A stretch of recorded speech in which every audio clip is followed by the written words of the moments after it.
Madurai famous பாவக்காய் குழம்பு, அதுவும் அம்மா ஸ்டைலில் எப்படி வைக்கிறதுன்னு தான் இன்றைக்கி நம்ம பார்க்க போகிறோம். ஒரு கடாய் எடுத்துக்கோங்க. 2 டேபிள் ஸ்பூன் அளவுக்கு ஆயில் எடுத்துக்கிட்டு குட்டி குட்டியாக ஸ்லைஸ் பண்ண பாவக்காய் அதில் ஆட் பண்ணிக்கோங்க. ஃபஸ்ட்டு நாங்கள் இனிஷியலாக எப்படி பண்ணுவோம் அப்படின்னா, முன்னாடிலாம் வந்துட்டு தண்ணியில் வேக வச்சு இருத்துருவோம்.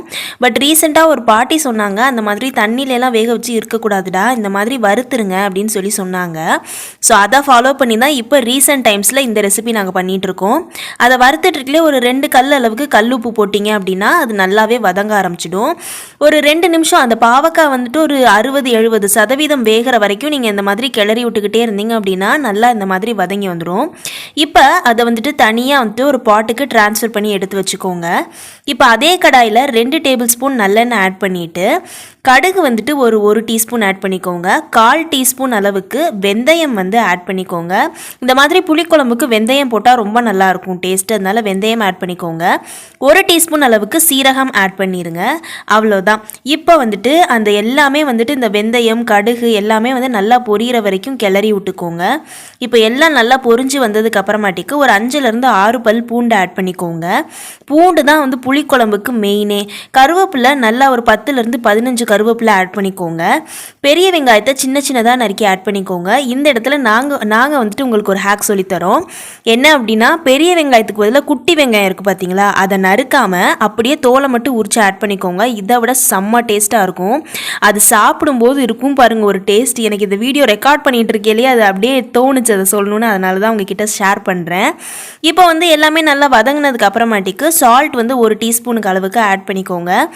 இப்போ வந்துட்டு நம்ம தக்காளியை வந்து ஒரு 2 தக்காளி அளவுக்கு நல்லா அரைச்சி ஆட் பண்ணிக்கிறோம். சின்ன சைஸ் தக்காளினால 2 தக்காளி எடுத்துக்கிறேன். இப்போ தக்காளி பச்சை வாசலெல்லாம் போய் நல்லா கொதிச்சதுக்கு அப்புறமாட்டிக்கு 2 டேபிள் ஸ்பூன் அளவுக்கு மிளகாய் பொடி ஆட் பண்ணிக்கிறேன். புளிக்குழம்பு எனக்கு பேசிக்கலாக நல்லா வந்து காரமாக இருந்தால் தான் பிடிக்கும், அதனால நான் வந்து 2 டேபிள் ஸ்பூன் ஆட் பண்ணிக்கிறேன். ரொம்ப காரம் வேணாம் அப்படின்னா நீங்கள் குறைச்சிக்கலாம், பட் காரமாக சாப்பிட்டு பாருங்கள், ரொம்பவே நல்லாயிருக்கும். இப்போ அது எல்லாத்தையும் வந்து நல்லா எல்லா பக்கம் போகிற மாதிரி மசாலாவை மிக்ஸ் பண்ணிவிட்டு புளி தண்ணி வந்துட்டு ஒரு 2 கப் அளவுக்கு புளி தண்ணி எடுத்து வச்சுருக்கேன். அதை நான் ஆட் பண்ணிக்கிறேன். உங்களுக்கு எவ்வளோ குழம்பு வேணுமோ அவ்வளோ வாட்டர் நீங்கள் ஆட் பண்ணிக்கலாம். ஆட் பண்ணிக்கிட்டு நல்லா குழம்ப கொதிக்க விட்டுருங்க. எங்கள் அம்மா செய்கிற ஒரு விஷயம், ஆனால் அதை வந்துட்டு எந்த ஹோட்டல்லையுமே யாருமே பண்ணது கிடையாது, யாருமே உங்களுக்கு சொன்னது கிடையாது. என்ன அப்படின்னா வந்துட்டு, நாங்கள் லாஸ்ட்டாக முடிச்சுட்டு இறக்க போகையில் 1 டீஸ்பூன் நாட்டு சக்கரை போடுவோம். அதுதான் அந்த டேஸ்ட்டுக்கு செம்மையாக வந்துட்டு கொடுக்கும். இப்போ வந்துட்டு இன்னொரு விஷயம் என்ன அப்படின்னா, இந்த புளி தண்ணி இருக்குது பார்த்தீங்களா, அது கொதிக்கிறதுக்கு முன்னாடியே இந்த பாவக்காவை ஆட் பண்ணிடணும். கொதிச்சதுக்கப்புறம் ஆட் பண்ணிங்க அப்படின்னா பாவக்காய் விரைச்சிக்கிட்டு வேகவே வேகாது, பச்சையாக இருக்கிற மாதிரி இருக்கும். புளித்தண்ணி கொதிக்கிறதுக்கு முன்னாடி சிம்லே வச்சுக்கிட்டு இந்த பாவக்காய் எல்லாத்தையும் ஆட் பண்ணிடுங்க. இப்போ வெறும் தேங்காவை மட்டும் அரைச்சி ஊற்றிக்கிறோம். இந்த மாதிரி பண்ணையில் பாவக்காயோட கசப்பு தன்மை வந்து குறையும்.